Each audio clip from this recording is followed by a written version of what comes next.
This is episode 68 of the Women in Depth podcast. The information found in this podcast is not a substitute for help from a licensed mental health professional.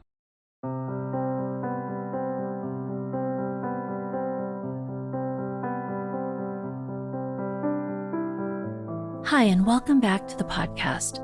I'm your host, Dr. Lourdes Viado. Today, my guest is Sharon Martin, and Sharon is going to be talking to us about codependency.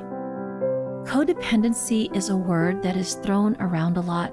You see it often in blog posts and self-help books, but there's a lot of misunderstanding and misconceptions about what codependency is. So today, Sharon is going to demystify codependency. She will talk about what it is, misconceptions and assumptions about codependency, especially around the areas of trauma and shame. She'll talk about how codependency develops and will offer suggestions for beginning to navigate, heal, and recover from codependency. Sharon Martin is a licensed psychotherapist, writer, speaker, and media contributor on emotional health and relationships. Her psychotherapy practice in San Jose, California, specializes in helping individuals overcome codependency and perfectionism and learn to accept and love themselves. Sharon is the author of 2 ebooks, Navigating the Codependency Maze and Setting Boundaries Without Guilt, and she writes the popular blog Happily Imperfect for PsychCentral.com.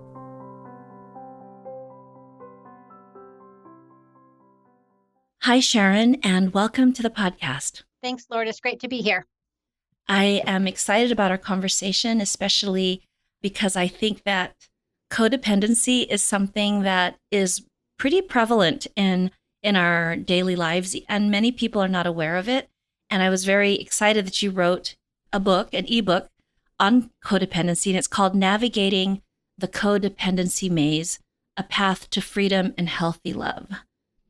So I wanted to start, Sharon, by asking, how did you get pulled into this area, and what drew you to write the book? Sure. Well, as you know, this is something that I love talking about. I love writing about. I love reading about it. And it's definitely something that I'm really glad to be sharing some of this information with everybody, because I think, in addition to what you said, I think there's also a lot of misconceptions about what codependency is.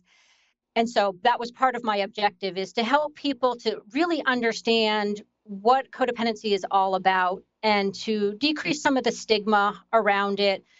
And then hopefully that will encourage people to be able to figure out how to begin healing and changing themselves and making the kind of changes that they're looking for. Obviously, and if we don't recognize what it is that's really going on, it's hard for us to move to that next step of what do I do to make it better for myself. Yeah, I totally agree with you. There's a lot of misconception, confusion, shame, stigma around this topic. So glad that we can maybe add some clarity and bring some light to all of this today. So I'd like to start with just, the basics. What is codependency?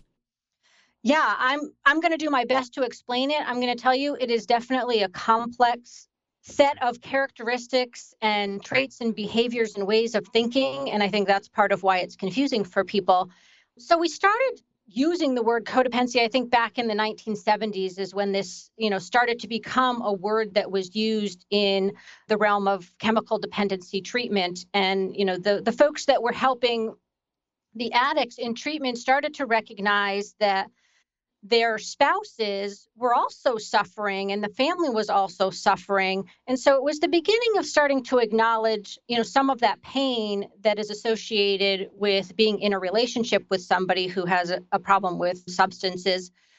But it also had a very negative connotation. I think it almost was synonymous with enabling. And I think there was a lot of a feeling of sort of blaming the codependent, and the idea was really focused on if the codependent could change, then this would support the addict, the chemically dependent person in their recovery.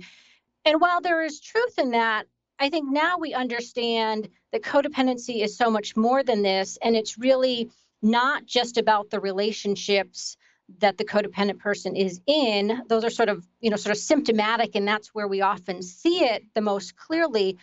But ultimately, the really core piece of what's going on for codependency is really within themselves. And it stems from, sort of deeper issues that then propel them into these kind of dysfunctional relationships. And now we understand too, it's not even just having relationships with people who are alcoholics or addicts, although that's certainly common. And that's not always the case. But there's definitely this sort of unbalanced nature to the relationship where the codependent is really giving and fixing and, trying to do so much. And often the other person in the relationship is doing what feels like very little, and they're sort of under functioning in comparison to what the codependent is doing. So that's a piece of it. And, I think the other piece, like I was saying, is that, we have to understand this sort of root of why somebody would stay in that kind of relationship, why somebody would act in those kinds of ways, and really think about themselves in those ways that lead them to sort of what we kind of think of those kind of enabling, codependent, controlling, fixing, rescuing kind of behaviors. I love how you shared that, when you were talking kind of about the history behind codependency, how there was a time when the healing or the recovery of the addict was kind of dependent on the codependent making changes. And I thought, wow, that just actually exacerbates that whole dynamic. Exactly. Doesn't it? I mean, right? Because it's exactly what it is, because that's sort of, well, like I said, I mean, there is some truth to it, obviously, if we want, a loved one to be able to stay sober, or even a loved one who's struggling with mental health problems, for them to seek treatment or be, sort of working on those issues. Us being supportive of that is one thing. But like we're saying, it sort of misses the point, because the codependent is already so focused on the other person that maybe they need to sort of shift the way they focus on another person. But really, they need to do a lot of sort of dialing back on the being so focused on what everybody else is doing, and start to pay attention to themselves. Because like I said, this is really sort of, the most important piece of it, is that codependents don't think very highly of themselves. They don't value themselves very much. And so that kind of becomes the way that they operate in the world, from this place of feeling like I'm not as good as everybody else. Maybe I'm worthless. And really that piece of shame of like, I'm not good enough, there's something wrong with me, becomes the mindset that sets the stage for all of the rest of these behaviors that we see. Yeah, and I love how you use the metaphor of a maze in the title, because as you're describing this, and you were talking about how codependents can become stuck in relationships, you can see how it really limits them to directions that they can move in, or ways that they can be, because it's like they have this script that they have to stay on. And I can see also why you use the word freedom in your title, because it's that healthy focus on self that actually kind of helps them to break out of this. Yeah, exactly. I think a lot of codependents end up feeling like they're stuck. I mean, Yeah. stuck in relationships that don't feel fulfilling, and just stuck in a life that, isn't giving them the things that they are looking for. It's not, sort of fulfilling in terms of a career, or, hobbies or interests or friendships, or things that would bring so much, happiness or, fulfillment to them. They're so focused on, here are the problems. I need to do things to try to change them and control them and fix them. And so much of that energy is ultimately kind of wasted, Yeah. because we're trying to change people or situations that are out of our control. And this is why we end up feeling so much better when we can bring that focus back to ourselves. And it's not in this sort of selfish kind of way that now I just become focused on me and I don't care about anybody else, but it's really that sort of balanced approach to it. Like, I can care about others, but I'm also going to prioritize myself and take care of myself. And I can make the distinction between what is in my control and what is out of my control. And then I can wisely decide to put my time and energy on things, that I can actually control, or things or people that I can actually influence, instead of just sort of forcing and pushing at things that, like you said, we kind of get stuck in this, pattern that goes back and forth, but doesn't really get us anywhere. It doesn't get the results that you're looking Right. for. Yeah. So, Sharon, for those who are listening and, they're kind of getting a sense of some of the dynamics in codependency, what are some of the, I guess, core features or aspects of codependency? Sure. I can go through some of them. We could actually probably spend a long time talking about a long list of sort of symptoms of codependency. And I think what actually might help is for me to maybe give a little bit of information about where this might come from originally. I talked a little bit about sort of the idea of not feeling like you're a worthwhile person or having a lot of self-esteem, and that's part of it. Right. But the other thing that I have found to be really helpful in understanding codependency is to understand that for most people who are codependency, these are behavior patterns and traits and ways of thinking that developed in childhood. And originally, they are things that we did to be adaptive and to try to cope with something that was overwhelming or scary, confusing, or chaotic. So, a lot of people who are codependent grew up in families that didn't feel secure and safe, and they really experienced some kind of childhood trauma. So I will say that, but also sort of add in the exception is that there are also people who are codependent who will say, well, that doesn't really speak to my reality. I feel like I grew up in a pretty well functioning family. And so the other thing that happens is that codependency gets passed down from generation to generation. So it's actually possible that there wasn't a lot of trauma or dysfunction in your childhood, but perhaps in your parents' generation or even your grandparents, and these kind of ways of behaving were sort of taught to you without people really realizing that there's some other way of doing things. So I like to add that in just again to help people understand that the root of this is something that actually could have been helpful to you as a child. But now in adulthood, we recognize that it's not really working for us very well anymore. And so things like these are some of the sort of list of traits might be something like codependent people tend to be very accommodating. They want to keep other people happy. They want to avoid conflict. And that may have been really useful at a time where you needed to keep yourself safe. You didn't want to upset that apple cart in your family, say the wrong thing, or displease a parent or a caregiver who was unpredictable or very angry, drinking, under the influence, those kinds of things that didn't feel safe. So when you think about it like that, it's like, okay, well, that makes sense. But like I said, now we have to say, well, perhaps I don't need to be like that, or perhaps I want to change my relationship so that I don't have to always be thinking about what does everybody else want from me? What is the safe thing to say? Or maybe I shouldn't say anything at all versus thinking about what really matters to me. What do I need in this relationship or in this situation? So that might be one example. The other sort of classic piece of codependency, as I had mentioned earlier, is a lot of caretaking. And of course, this is a great quality, right? To be a very giving person who wants to help other people. And this, again, often was a result of needing to take care of other people in our childhood. We kind of had to become very responsible, dependable, almost take on some of the adult responsibilities because oftentimes the adults in our life were not responsible and dependable.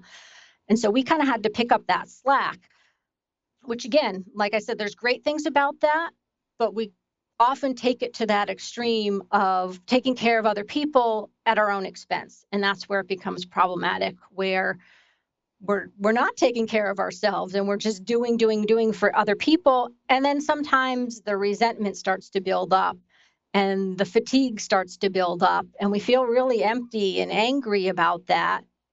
But we don't often have the best communication skills, again, because we don't always feel safe or we haven't had the safe relationships to be able to practice saying those things directly. So sometimes they come out in, passive aggressive ways or an outburst of anger after a long time of sort of being passive and not saying anything.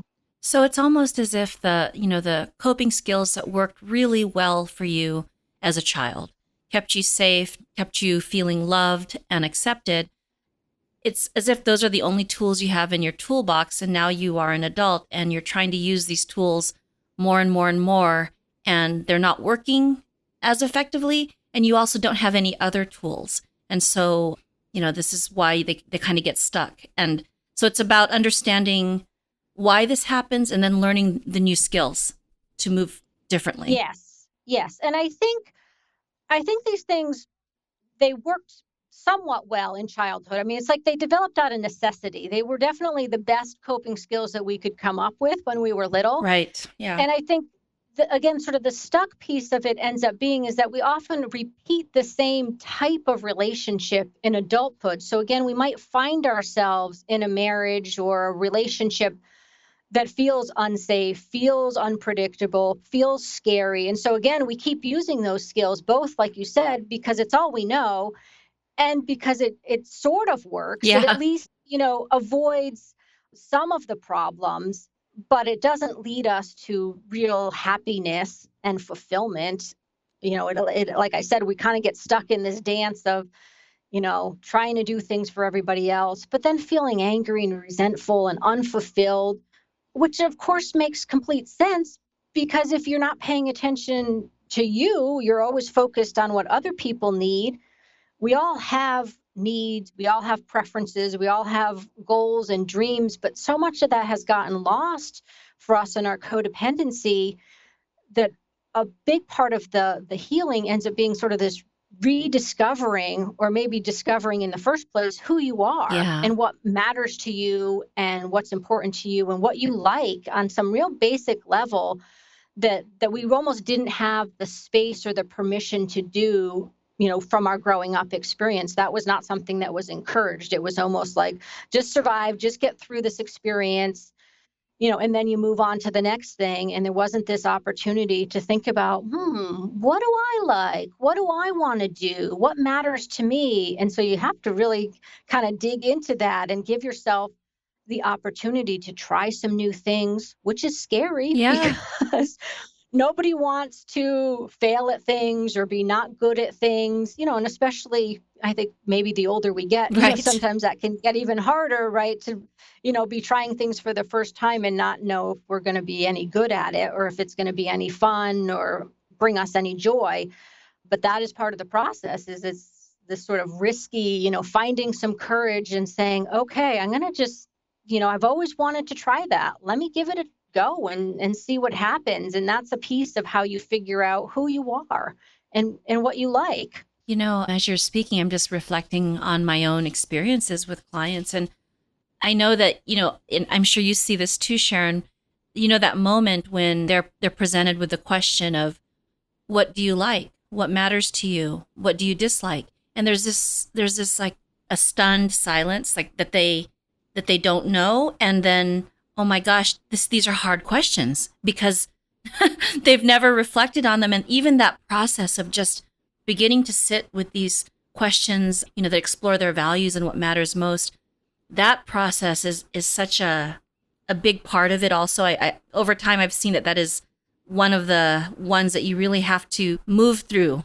carefully and slowly. And then there's the awareness that, wow, if I start to actively pursue what I want and express my needs and say how I feel, there might be reactions. I might be uncomfortable because now the people around me are having to experience a change as well. Yes. And that is part of where the fear sets in, Yeah.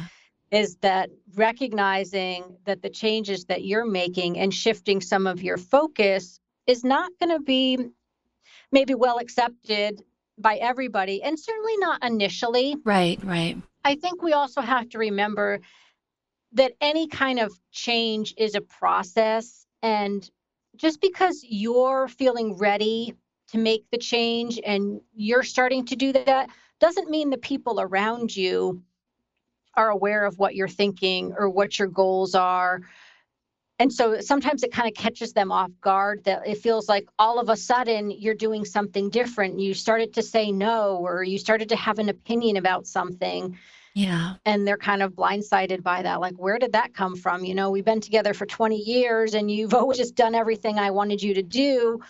Yeah. It's a shock. And so sometimes we just need to give people the opportunity to adjust to that. And often people can. There are definitely exceptions to that. There are some people who are just going to resist and resist and do not want us to change. And when that becomes apparent over some period of time, that's really valuable information too for us to figure out what kind of relationship we can have with that person ongoing. Now, you spoke a little bit about the connection between trauma and codependency. And I was wondering if you could share a little bit more about what the traumas could look like.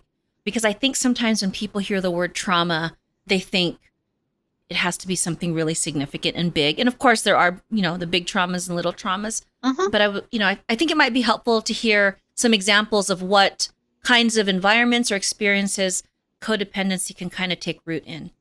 Yeah, like I was saying, it can really be a wide variety of things. And I think it's been confusing for some people who really don't identify a lot of trauma in their childhood. And that's been a really interesting, thing for me to understand as well, about how, this trauma did not even necessarily have to happen to you, but it could have happened to somebody else in your family. I mean, primarily we're talking about like your parents or your grandparents, and then it kind of moves through the generations. But again, because codependency is not necessarily very obvious, I mean, we can really think of it on a spectrum, I think. So it's not something that is necessarily a glaring issue, but that's where it kind of can come down through the generations without even a lot of awareness that somebody is, encouraging the next generation to be very accommodating and self-sacrificing, or not feel good about themselves. Or that's very subtle in a lot of ways. But other times, I think the trauma is pretty obvious to people. They can recognize that, they either grew up in a household where there was physical violence or there was substance abuse going on. And those are situations where, the kids are definitely impacted. Again, it can look somewhat different in terms of the frequency and the extent of it, or the age of the children even.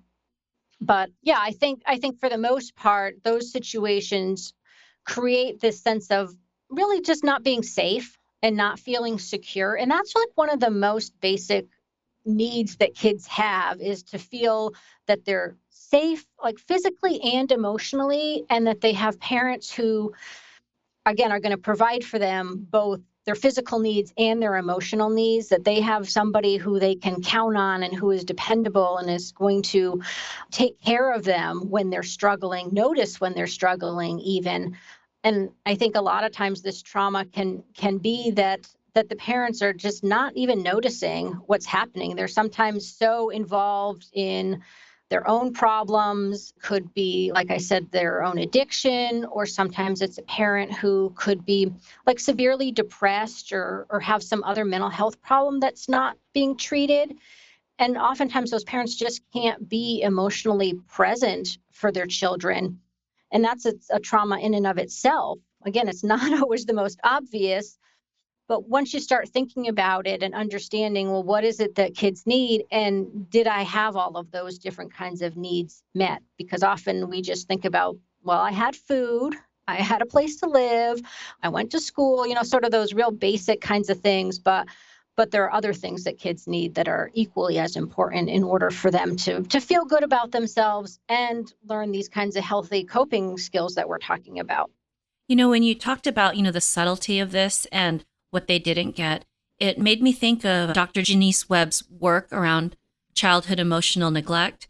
And one of the things, the way she describes a parent's inability to respond is that it's not about what happened, it's about what didn't happen.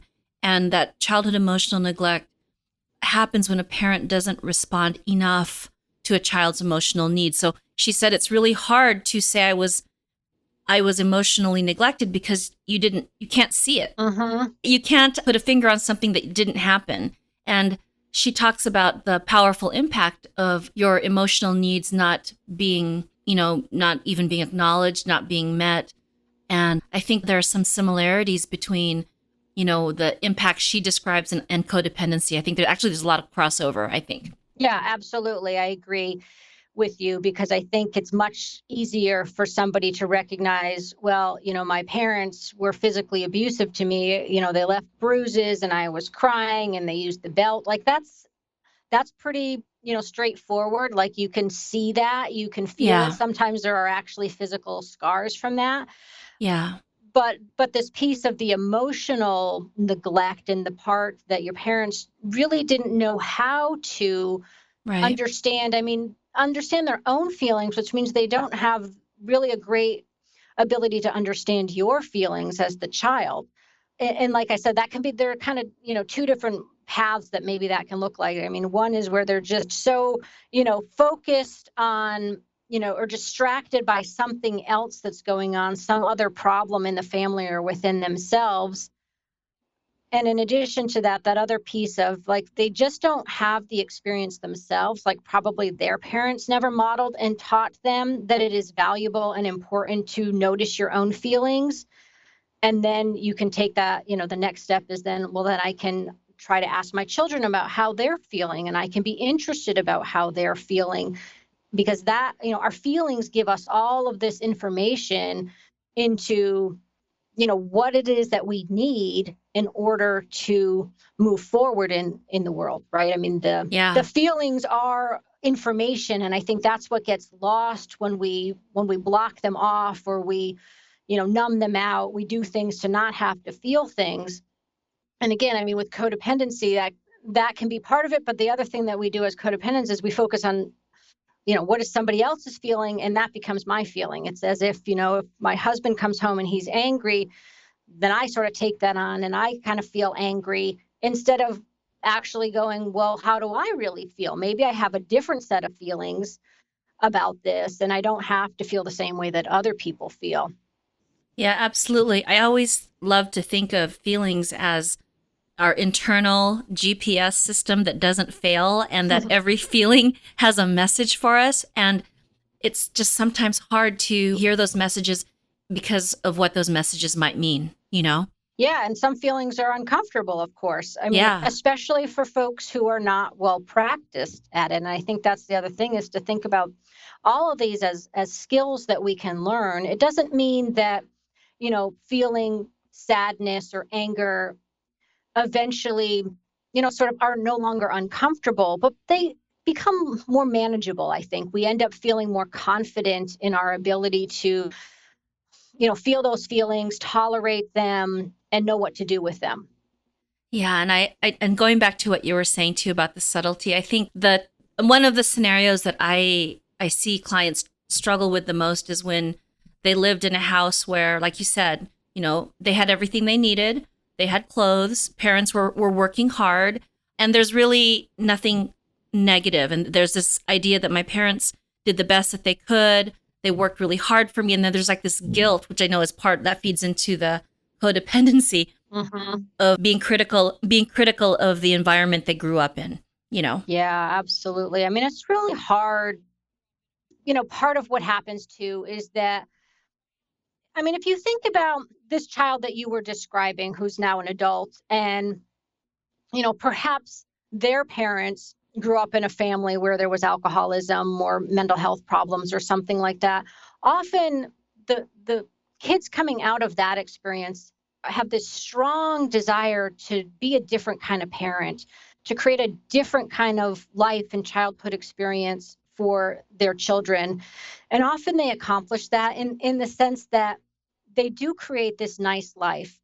There's not the chaos, there's not the drinking, there's not the abuse, but there is often this lack of attunement to the feelings that Yeah. gets passed down. And that's that piece that it's so much better than what their parents experienced that we kind of miss that, well, there's still something missing. And that's very hard to bring up and to feel like, well, that's like, am I nitpicking? I'm being like overly Right. critical, or maybe I was just so needy myself, Right. that it's me. And then that becomes internalized as that shame or that guilt of, maybe it's me. My parents did a pretty good job. So why am I still feeling like this? Right. And I think I love that you're bringing in that piece about the shame because that is a huge part of codependency, the underlying shame.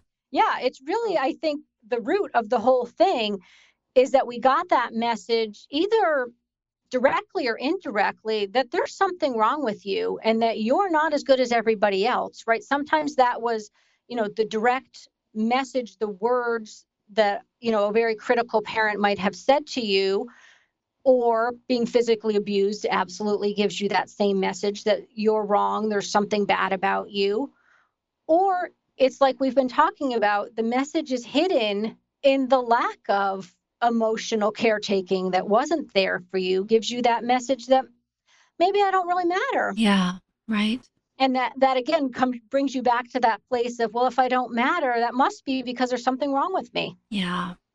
And I think too, I try to when I work with my clients, and I want to share this with our listeners too, that this aspect of trying to uncover and trace back the roots of codependency is not about ever judging or being critical of your childhood or your parents. It's really about understanding what happened so that you can move forward and heal.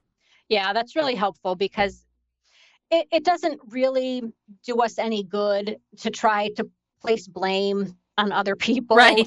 or find fault. That's not helpful in us moving forward. What we want to do is figure out, okay, this was my experience. Now, what can I do with that, to bring about the changes that are going to be fulfilling for me? It's not about, trying to go back to my parents and telling them that they were wrong or they didn't do the right Right. thing for me. Some people have a relationship where they might be able to have a version of that conversation, but it's definitely not necessary in order to do the healing work, Right. right? The healing work is really about you and learning how to feel good about yourself so that you can then create relationships, that reflect that you are a worthy person and deserve to be treated well by yourself and by others. Yeah, I think that the piece about just tracing back to why or how did this happen is just important for giving yourself a context to understand yourself and to move forward. It's part of the healing, but not to stay in or dwell on that. Yeah, yeah. It's Yeah. totally normal, that everybody wants to know, well, why am I the way that I am? Right. Right? Exactly. We Yeah. want to know the why. And sometimes you can figure it out. Sometimes it's not super obvious, but that's okay. We can still move forward with it and do the work.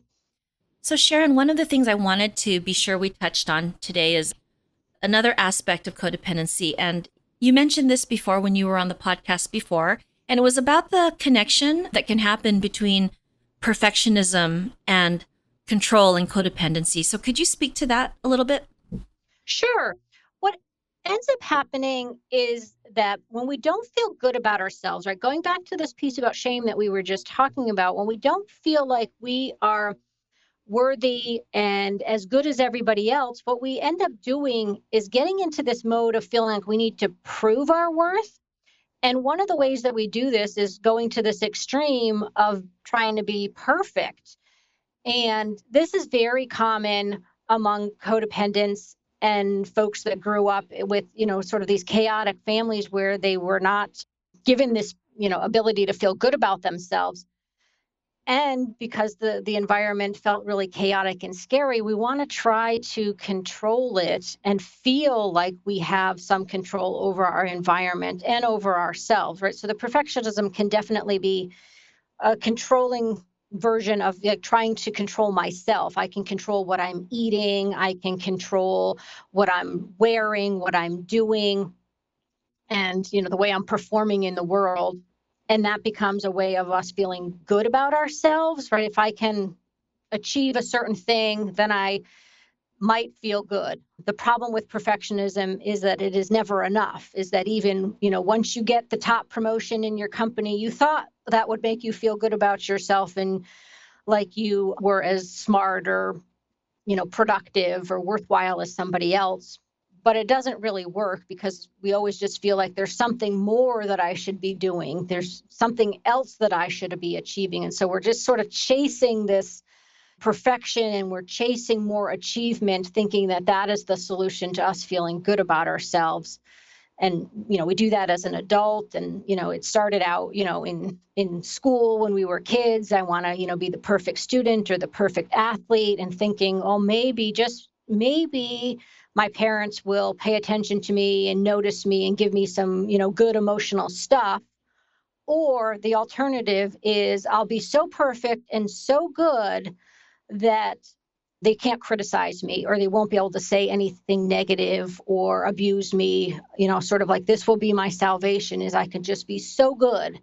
But again, like I was saying, I mean, it ends up being this self-defeating situation, because it doesn't work, both because obviously you can't actually be perfect. And when you live in a family like this, even if you are, super good and achieving and doing sort of all the right things, it does not prevent bad things from happening to you, or it does not solve your family's problems. Yeah, it's so true. And you see that with individuals who, as adults, are so successful, but then they don't even experience any joy or pride in their achievements, you know? Yeah, they're just on to the next thing. What else can I do now? Because that did not solve what they were really seeking, which is to feel this, internal, sense that I am good enough. Like, it's kind of like trying to look for an external solution to an internal problem. Right. Yeah. So, Julie, I know that you provide in your book, you go into a lot of depth about how to begin to heal from codependency. I was wondering if, you could share maybe a couple of your favorite tips, or a few that you think would be really helpful for listeners who are maybe just beginning this process. Sure. I kind of break down some of the steps of trying to work through codependency and begin the healing process are to get to know yourself. And so we talked a little bit about that earlier, the idea of spending some time with yourself and trying some different things, and trying to identify what are some of the things that you're interested in, some of the things that you like to do. And a lot of times the initial response is, I don't know. And so we need to give ourselves that opportunity to try some things and try to find out a little bit about who we are. And again, that could be a fairly long process. I always tell people, this isn't like, you do this in a weekend. I'm going to figure out who I am. Like, I'm going to go up on a mountaintop and it's going to come to me. Often it is a process that may take months or even years.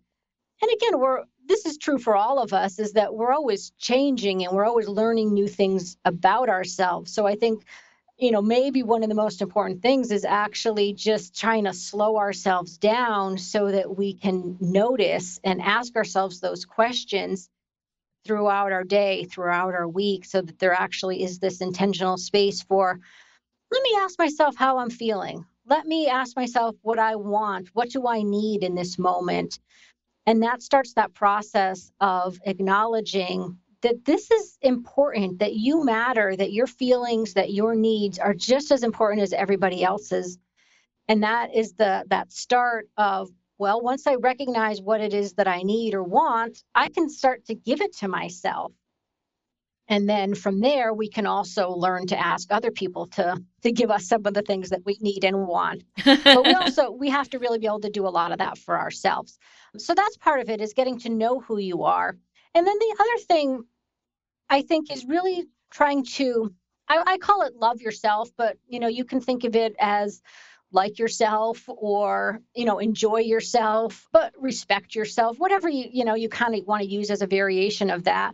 But really sort of treating yourself with love and kindness and compassion. I love that idea of thinking about the love that you give to other people and being able to give yourself something of equal value here, because without that, we can't then sort of be our true authentic selves if we don't like who we are.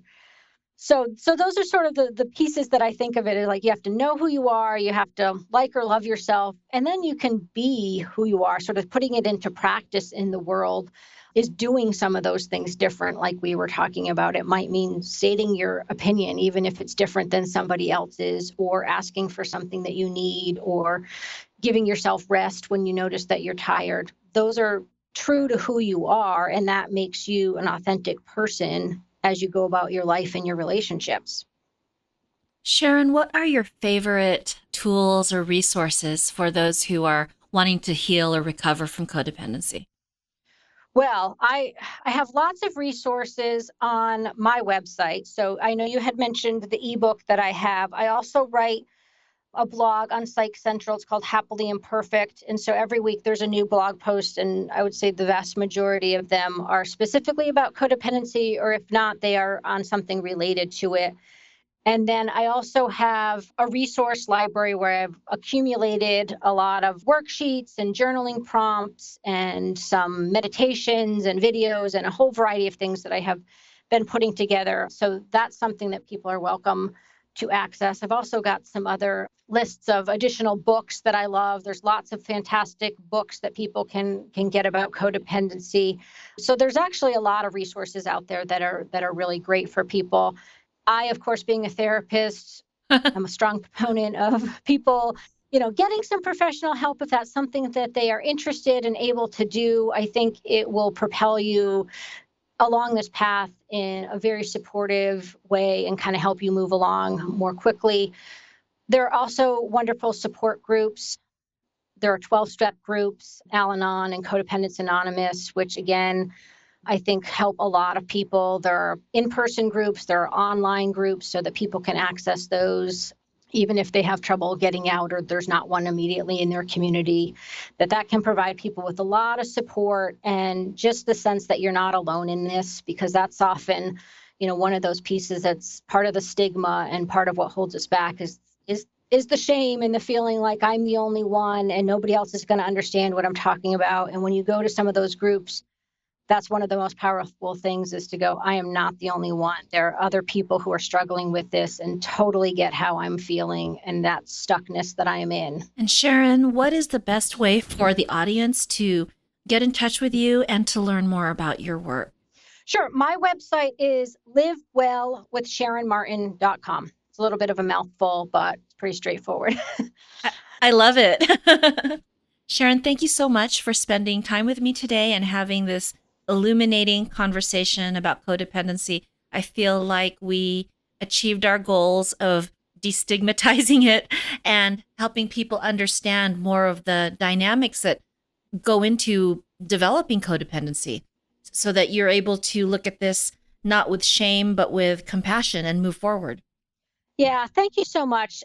I would say, just one final thought along those same lines is if you take nothing else away from this, is that if people can try to, embrace this idea that codependency is not your fault. It is not something that you did wrong that caused these problems to exist.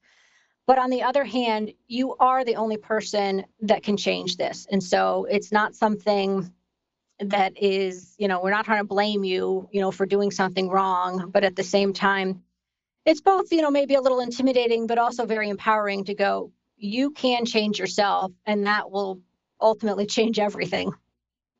Those are powerful words, Sharon. Thank you for saying that. I think that's a beautiful way to wrap things up with that message to our listeners. So thank you so much. Thanks, Lourdes. Take care.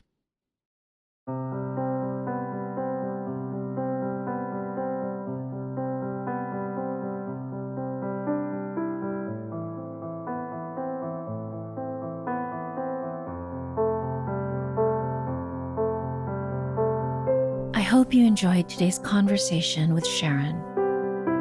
One of the aspects that stood out for me is how trauma does not have to be big trauma or what is generally associated with trauma, like physical or sexual abuse, for codependency to develop. It can be very subtle or invisible, like childhood emotional neglect, which makes codependency even more difficult to understand, accept, and heal from.